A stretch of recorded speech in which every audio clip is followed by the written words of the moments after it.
Welcome to the Edgeworth Echoes podcast. Discovering Edgeworthstown, a hidden gem of Irish history.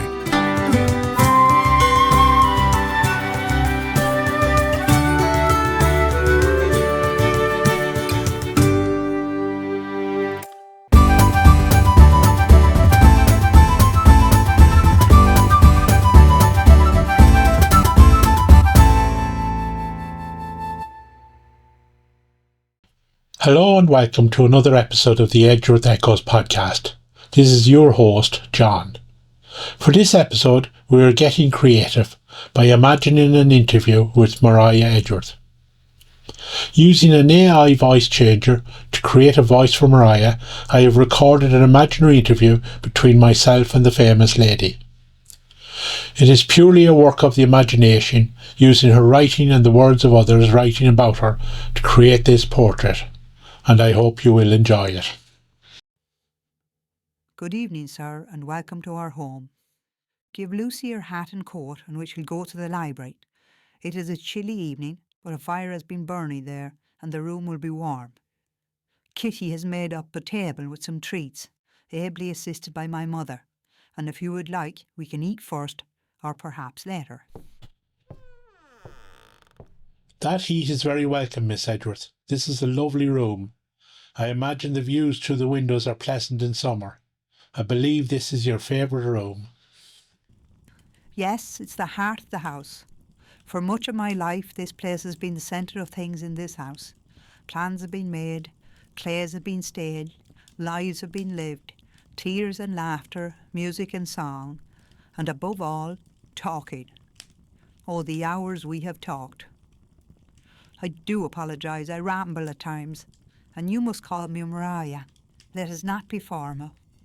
Thank you, Maria, and there is no need to apologise. I am here, after all, to listen to your story, whatever you wish to share with me.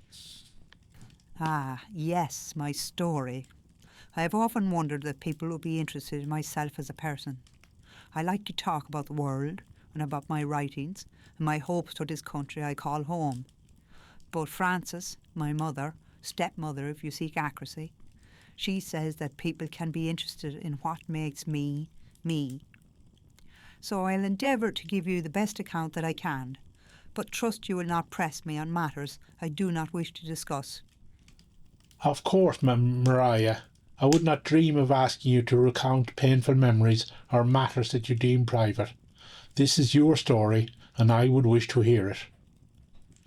Can I trouble you to show me around this room? Is that painting your father? Yes, that is his likeness. He was not a man who liked to stand still for long periods. He liked to be doing, to be planning, to wonder. The strap on the door is to prevent it being slammed. There are vents on the chimney breast to let warm air into the room, an idea he also added into the edifice of packing them all.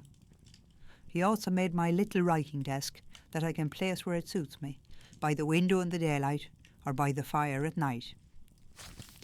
That book is his copy of Johnson's dictionary. For long months he carried it with him when he tried to develop his cipher for a signalling system, which he named the telegraph.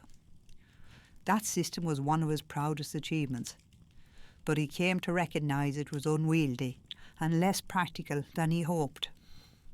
You must miss him very much.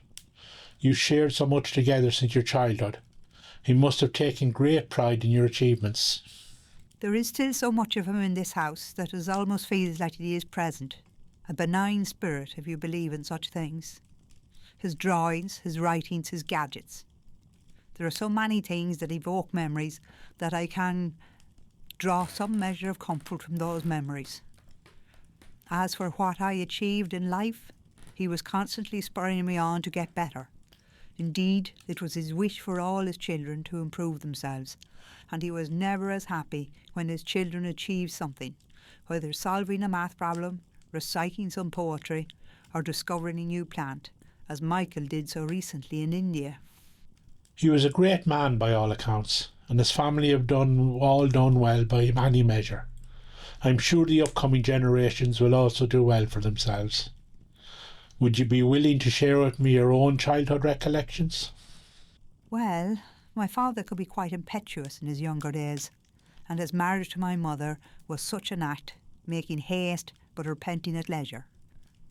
Though I do not think it was all repentance, I think he loved her, just not enough, and as the child of such a union, I can only say my childhood was uncomfortable at times. It was not without its pleasanter moments, and my first visits to Edgerton were adventures, travelling by targe and ship, seeing a country so much like the one I was born in, and yet so much unlike. You have had 3 stepmothers, which must have been difficult to deal with, and so many siblings. You have devoted time to their education and upbringing. Family life is important to you. I have been blessed with this family. It has been somewhat unconventional, I will admit, but it has been wonderful all the same. Each new addition has added to the whole of the household, bringing their own experiences and passions to broaden our lives. Of course, there has been a time of hesitancy, a time where I wondered if this person was going to like me. Would I like her? Could I grow to love her? Could I grow to love these children? I'm happy to say I could and did. I believe my determination, fostered in me by my father, to encourage and educate these children made things much easier. With their mothers I could share in the joys and sorrows of these children, marvel as each new generation explored their world.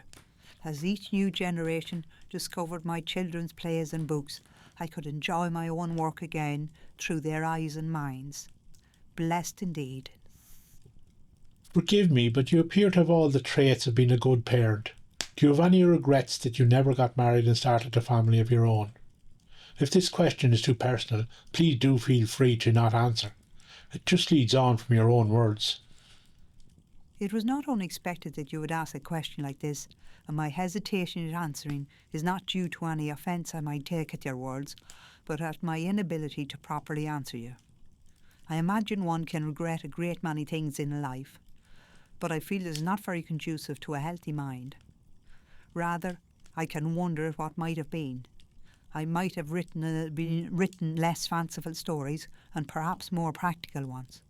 I might have devoted more time to gardening and less to writing. I might have become a teacher, not just of my own but of others, like in that school we are building opposite the Fair Green.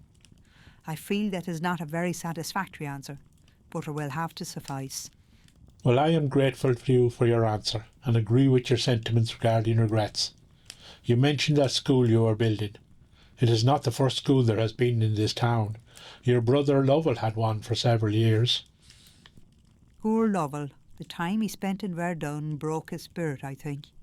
He was much changed upon his return to us, though he did his utmost to hide it from us, and quite successfully at first.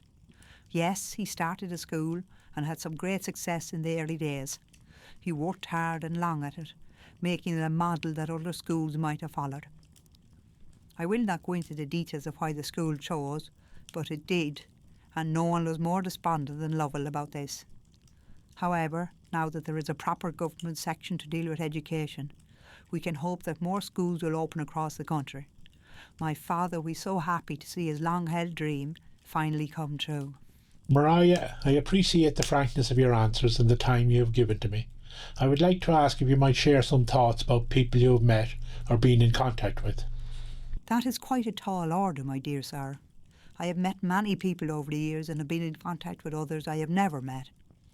Some have spoken of their admiration for me and my work, and have written about me, such as my dear friend Sir Walter. I have admired many that I met too, appreciated their humour, their wit, their candour. I feel I have been lucky that my style and prose generally found favour with the public and with fellow authors. Fame can be a burden, but I always sought to use it to an advantage, to promote things I believed in, like education for all, but especially women. I would have liked to have met Miss Lazarus in person and Miss Austen. Letters can give one a picture, of course, but to meet in the flesh will give a more rounded view, and some feel more comfortable expressing their thoughts on paper than they might on a social occasion. I admit to a certain coyness on my part when answering your question. I am avoiding any deeper insights which may be less than you wished for. I think you answered as well as decorum allowed. I would not gain anything from hearing your inner thoughts on Wordsworth, for example, so it is a question that was too open-ended. I think this might be a good note on which to depart, to thank you once again for welcoming me to your home. Thank Kitty for the lovely sweet cakes and tea. I will let Kitty and Francis know how much you appreciated their food. Francis is the architect of many of these sweet treats, and I feel the children would eat little else if they were allowed to. I must also thank you for visiting. I felt more at ease than I might have expected. I hear the rain on the windows and hope you will not get too wet on your homeward journey. Good night. Good night. And that is where this imaginary encounter ends. We hope you enjoyed the setup. If you would like to get your own vision of Maria in your head, I would encourage you to read the letters she sent and the letters she received. Drop into the Maria Edgeworth Centre, where the staff will be quite happy to introduce you to the world of the Edgeworths. For now, however, we have reached the end of another episode. Thank you for listening. Please spread the word about this podcast, and we look forward to the next episode. Until the next time.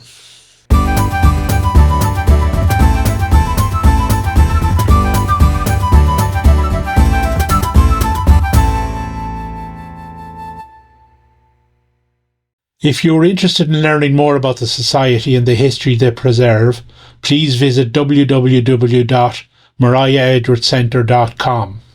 You can sign up to our newsletter, book tours, learn about our annual literary festival, and read up on some of the remarkable people who have links to our town. This has been the Edgeworth Echoes podcast, rediscovering history.